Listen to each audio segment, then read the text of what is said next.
দীর্ঘদিন পর আবারও খুলতে যাচ্ছে মালয়েশিয়ার শ্রম বাজার। দুই দেশের অভূতপূর্ব যৌথ বিবৃতিতে উঠে এসেছে অভিবাসন ব্যয় হ্রাস, স্বচ্ছ প্রক্রিয়া ও প্রবাসীদের জনকল্যাণ। বিকল্প শ্রম বাজার খুঁজতে ইউরোপের 60টি দেশের সঙ্গে ইতিমধ্যে দ্বিপাক্ষিক চুক্তি স্বাক্ষরের উদ্যোগ গ্রহণ করা হয়েছে। দেশগুলো হলো Serbia, Greece, North Macedonia, Romania, Portugal, Brazil ও রাশিয়া। দেশে বিদেশে কর্মসংস্থান বাড়ানোর অংশ হিসেবে সরকার বিদেশে অধিক জনশক্তি রপ্তানির উদ্যোগ নিয়েছে। দক্ষ এবং আধা দক্ষ জনশক্তি রপ্তানির উপর গুরুত্ব প্রদান করে অভিবাসনের পরিমাণ এবং গুণমান উভয়ই বাড়ানোর জন্য উদ্যোগ নেওয়া হয়েছে। এই লক্ষ্যে দেশ জুড়ে টেকনিক্যাল ট্রেনিং সেন্টার এবং কারিগরি শিক্ষার বহুভাষা ও দক্ষতা বৃদ্ধির কারিকুলামে বিশেষ গুরুত্ব প্রদান করা হয়েছে। দেশের উত্তরবঙ্গকে এগ্রো প্রসেসিং ইন্ডাস্ট্রির হাব বা প্রধান কেন্দ্র হিসেবে গড়ে তোলার জন্য সমন্বিত মতামত প্রদান এবং উদ্যোগ গ্রহণ করা হয়েছে। পেপ্যাল ও অন্যান্য পেমেন্ট গেটওয়ে বাংলাদেশে যেন কার্যক্রম শুরু করে সেজন্য সমন্বয় এবং উদ্যোগ গ্রহণ করা হয়েছে। দেশের প্রাথমিক স্বাস্থ্যসেবা নিশ্চিত করতে 1 লাখ নতুন স্বাস্থ্যকর্মী নিয়োগের ঘোষণা দেওয়া হয়েছে। এই নিয়োগের ক্ষেত্রে নারী ক্ষমতায়নকে প্রাধান্য দিয়ে মোট কর্মীর 80% নারী থেকে নেওয়া হবে ইনশাল্লাহ। সঠিক ও গুণগত স্বাস্থ্যসেবা পৌঁছাতে হেলথ কার্ড চালুর সিদ্ধান্ত নেওয়া হয়েছে এবং সারা দেশের হাসপাতালগুলোতে বিশেষ নিরাপত্তারক্ষী মোতায়েনের উদ্যোগ নেওয়া হচ্ছে। প্রতি বছর পুনরায় ভর্তি ফি বাতিল, অর্থাৎ পরবর্তী ক্লাসে ভর্তি হওয়ার পর নতুন করে আর ভর্তি ফি না দেওয়ার সিদ্ধান্ত গ্রহণ করা হয়েছে।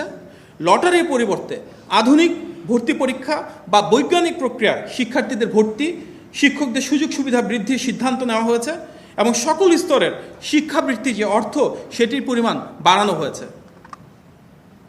বিদেশি উচ্চশিক্ষার লক্ষ্যে রাষ্ট্রীয় অর্থনৈতিক সহায়তায় সর্বোচ্চ 10 লাখ টাকা জামানতবিহীন ব্যাংক গ্যারান্টির সিদ্ধান্ত নেওয়া হয়েছে।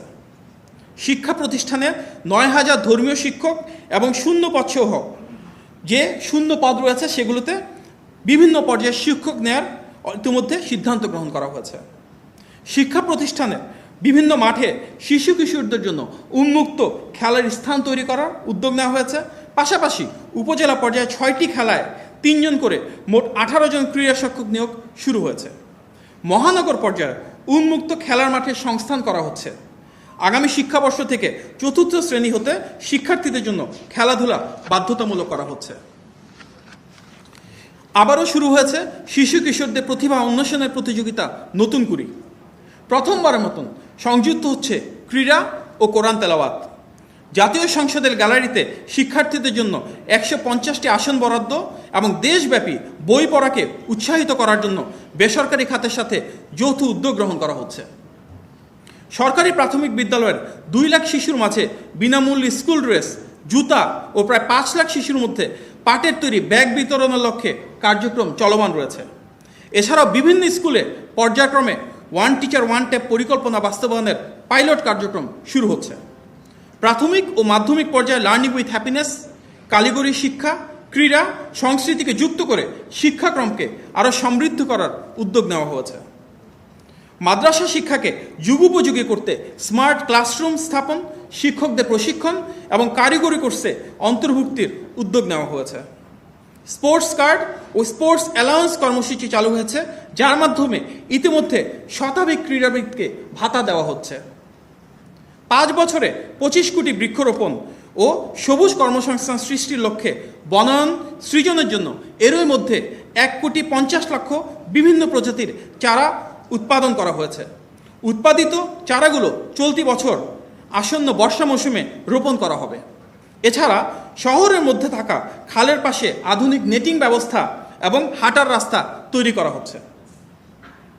রাষ্ট্রীয় ভবন যমুনা ব্যবহার না করে মাননীয় প্রধানমন্ত্রী গুলশানে নিজের বাড়ি ব্যবহার করছেন, নিজ খরচে তেল ব্যবহার করছেন, যা রাষ্ট্রীয় ব্যয় হ্রাসের ক্ষেত্রে একটি যুগান্তকারী পদক্ষেপ।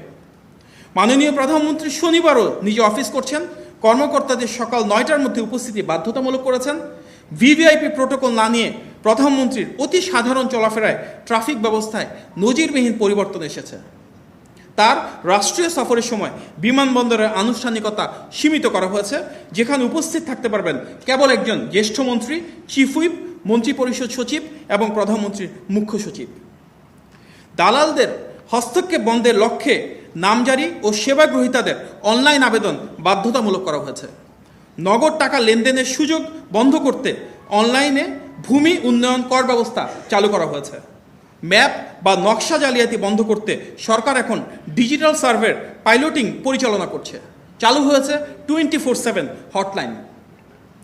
পদ্মা অববাহিকার বিস্তৃত কৃষি অঞ্চলকে মরুকরণ থেকে রক্ষা করা এবং শুষ্ক মৌসুমে পর্যাপ্ত পানি নিশ্চিত করতে পদ্মা ব্যারেজ প্রকল্প হাতে নেওয়া হয়েছে।